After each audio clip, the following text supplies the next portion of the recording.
안녕하세요. 취업, 면접, 서류 작성, 한 번에 합격하기 교수 박사연입니다. 어, 제가 지난 시간에 산업 분석에 대해서 말씀을 드렸습니다. 거듭 말씀드리지만 여러분이 그런 내용 가지고 산업 분석을 가지고 기업에 취업하겠다는 것은 낙타가 바늘구멍 들어간 것하고 같습니다. 거의 도움이 되지가 않습니다.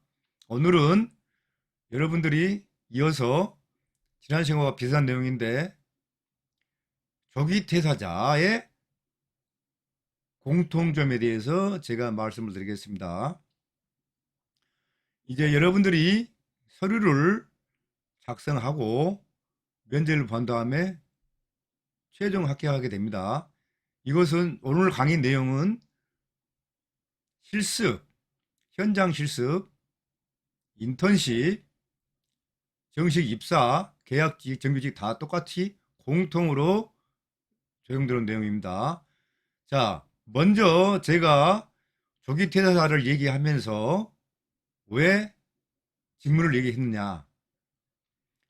직무를 넓혀가지고 면접을 준비해서 운 좋게 합격한 사람은 조기 퇴사를 각오를 해야 됩니다.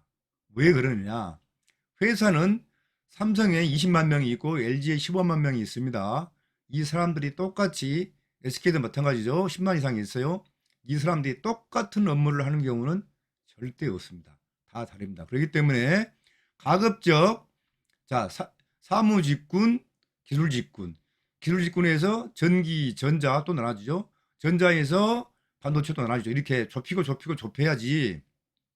좁히고 나면은 그 상태에서 이제 공고가 나게 되는 것입니다. 그렇기 때문에 여러분이 전공을 위주로 한다거나 아니면 사무직으로 서류를 넣어서 합격할 경우는 합격도 되지도 않지만은 조기 퇴사를 해야 된다. 왜? 직무가 많지 않습니다.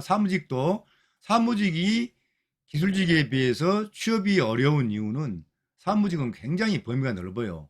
속칭 전공이 필요가 없습니다. 철학과, 법학과, 경영, 경제, 무역, 회계 다 크게 의미가 없어요.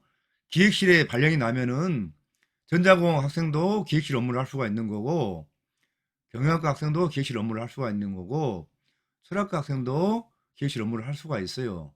다만 그 학생들이 대학 재학 때 기업에 가서 기획, 조정, 예산 편성 업무를 해봤느냐. 해봤으면 일단 설정이 합격하는 거고요. 두 번째로는 그 예산 편성을 했을 때 어때요?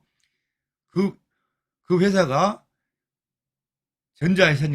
전자회사냐, 무역회사냐, 뭐 통신회사냐 달라지는 거거든요. 그래서 응시자가 입사 전에 통신회사에서 기획으로 예산으로 실습을 했다 하면 그 학생은 서류와 면접이 통과된다면 보게 되겠고요.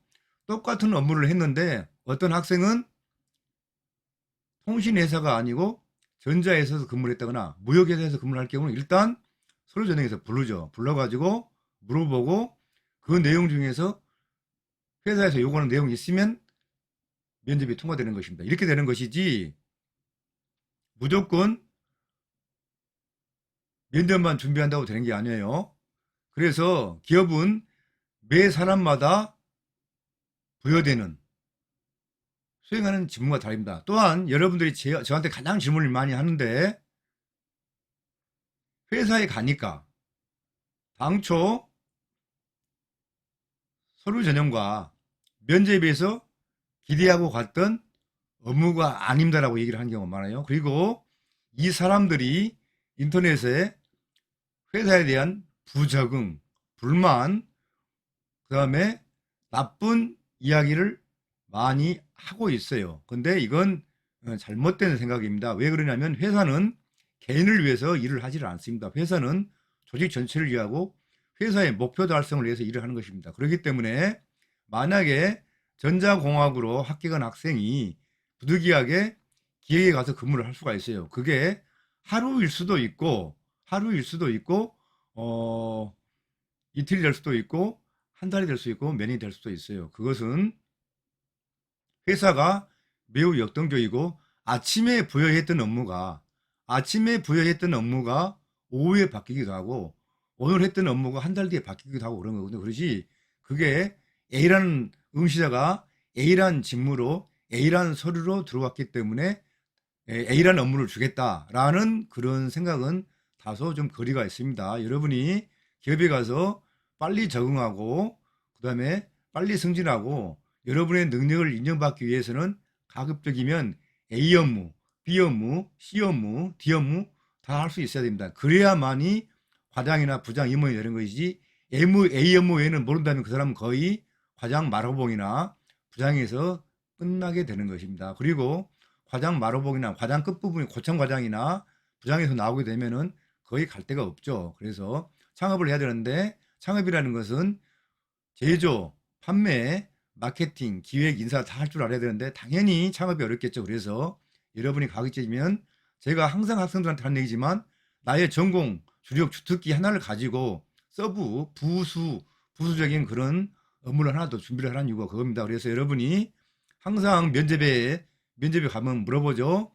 본인이 전공 외에 다른 걸 잘할 수 있는 것이 무엇입니까? 물어봅니다. 그게 바로 그 내용입니다. 그래서 조직에 요구하는 내용과 직무에 유연성 있게 대처하는 그런 사람이 필요한 것이지 한 분야에 외골수로 집착한 경우는 굉장히 조직에서 생활하기 어렵습니다.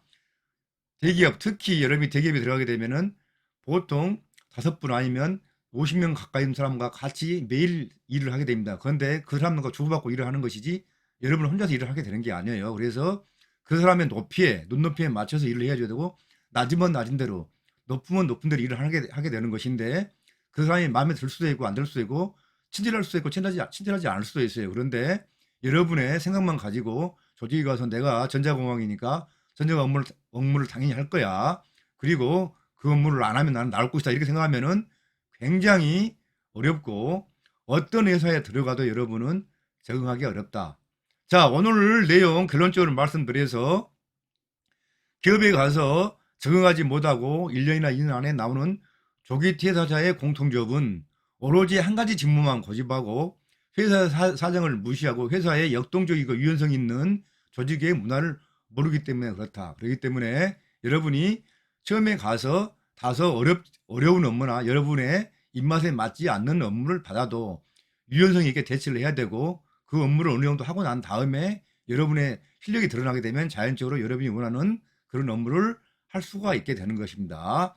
그 중에는 여러분이 원하는 업무 중에는 또는 원하지 않은 업무는 인사, 회계, 노무, 재무도 다 포함되어 있습니다. 그래서 여러분이 실제로 기업에 가게 되면은 대학에서 배웠던 그런 내용과 약간 동떨어진 업무를 하더라도 그 문제에 대해서는 크게 개의치 마시고 계속 진행을 하는 게 좋습니다. 그러지 당장 가서 업무가 마음에 안 든다거나 야근한다거나 토요일에 근무한다고 해서 나오면은 여러분 사실 여러분의 선택할 수 있는 기업의 폭이 굉장히 좁아지게 되는 것입니다. 그러다 보면 여러분은 계속 겉돌게 되고 그리고 이제 직장 생활에 적응을 못하는 그런 경우가 생깁니다. 그러니까 그런 것은 있고 기업이라는 것은 박사님 교수가 그러는데 이럴 수도 있고 저럴 수도 있고 인문계 학과 출신이 자연계 업무도 할 수 있고 유공계 학과 출신들이 인문계 사회 업무도 할 수 있다. 그게 영원한 건 아니지만 순간적으로 바뀔 수도 있다. 그리고 다시 원위치 될 수도 있다는 이런 생각을 가지고 일을 해주시고 유연하고 재미있게 일을 해주시는 게 여러분이 기업에 빨리 적응하는 길이 되겠습니다. 오늘은 조기 퇴사자가 왜 빨리 나오는지에 대해서 말씀을 드렸습니다. 제 내용이 여러분의 생각과 공감이 되면 구독과 좋아요를 눌러주시기 바랍니다. 다음 시간에 뵙겠습니다. 감사합니다.